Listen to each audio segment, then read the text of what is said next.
1.0 तो देखिए, मैं तो ये कहना चाहूँगा कि मूवी शुरू भी नहीं हुई थी, सिर्फ एक ट्रेलर दिखाया गया था और ट्रेलर के बाद 88 घंटे में वो ट्रेलर खत्म हो गया था। यही बोला है कि पानी और खून एक साथ नहीं बह सकता, blood and water can't flow together. कि जहाँ तक आप ब्लैकमेल करना चाहते हैं हमें किसी चीज़ के लिए, मेरे ख्याल से भारत अभी इतना संपन्न है कि हम किसी ब्लैकमेल से डरने वाले नहीं हैं। मेरे ख्याल से ये तो एक बड़ी चेतावनी बन के रहेगी, क्योंकि जब आप स्टेट स्पॉन्सर्ड टेररिज्म या राज्य प्रायोजित आतंकवाद को बढ़ावा देते हैं तो ये हमारे लिए, भारत के लिए बहुत चिंता का विषय बन जाता है। क्योंकि देखिए, हम तो एक उन्नति की बात करते हैं, हम सबको साथ में लेके चलने की बात करते हैं। तो जो भी हमारे काम में रोड़ा अटकाएगा उसके लिए हमें कुछ ना कुछ कार्रवाई करनी पड़ेगी। अब जहाँ तक न्यू नॉर्मल का सवाल है, आप देखिए, हमने तो यही बोला है कि पानी और खून एक साथ नहीं बह सकता, blood and water can't flow together, talks and terror can't be together. यानी बातचीत, संवाद और आतंकवाद एक साथ नहीं चल सकता है। तो हम तो सिर्फ यही बोल रहे हैं कि आप शांति की प्रक्रिया अपनाइए, हम भी उसका साथ देंगे। जब तक ये नहीं होगा तब जो आतंकवादी हैं या उनके आका हैं वो हमारे लिए समान मान है। दूसरी चीज़ ये है, जो भी आतंकवादी को बढ़ावा देगा हम उसको जवाब देंगे, और हमारे पास अगर बैरंग चिट्ठी भी आई तो भी हमें पता है कि जवाब किसको देना है, हमें उसकी चिंता नहीं है।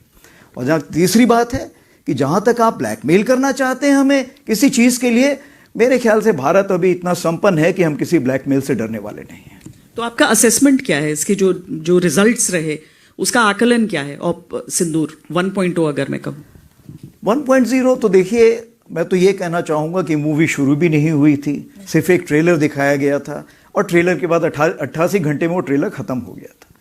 तो आगे आने वाले हालात कैसे होंगे ये, इसके बारे में हम पूरी तैयारी करके बैठे हुए हैं। और अगर कोई ऐसा हमें मौका देता है पाकिस्तान, तो हम उसको भरपूर एक शिक्षा प्रदान करना चाहेंगे उसको कि कैसे एक जिम्मेवार नेशन को अपने पड़ोसियों से बिहेव करना चाहिए। तो अगर हम एक ऑनगोइंग ऑपरेशन की बात करते हैं तो इंडियन आर्मी उन चैलेंजेस के लिए हमेशा तैयार है। देखिए, जब कोई भी ऑपरेशन होता है उससे कुछ ना कुछ हम शिक्षा ग्रहण कर सकते हैं। तो इस ऑपरेशन में भी हमने कुछ शिक्षा ग्रहण की।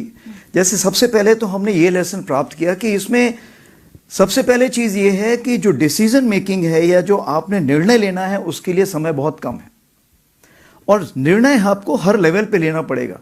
क्या आप यहाँ पे निर्णय लें और फिर नीचे पास करें? नहीं हो सकता। तो हर लेवल पे, हर स्तर पे लोगों को समय के हिसाब से तैयारी करनी पड़ेगी और एक्शन लेने पड़ेंगे, कार्रवाई करनी पड़ेगी। दूसरी चीज़ जो इंटीग्रेशन बोलते हैं, इंटीग्रेशन का ये मतलब है कि चाहे army, navy, air force, CAPF, cyber, space, कोई भी हो, उसका इंटीग्रेशन हम जितना जल्दी करेंगे उतना हम इस लड़ाई को बड़े साझे ढंग से लड़ सकेंगे। क्योंकि आज की लड़ाई जो है वो मल्टी डोमेन है। अगर मैं बोलूँ सिर्फ आर्मी अकेले लड़ सकती, नहीं लड़ सकती, हम सबको मिलकर लड़ना पड़ेगा।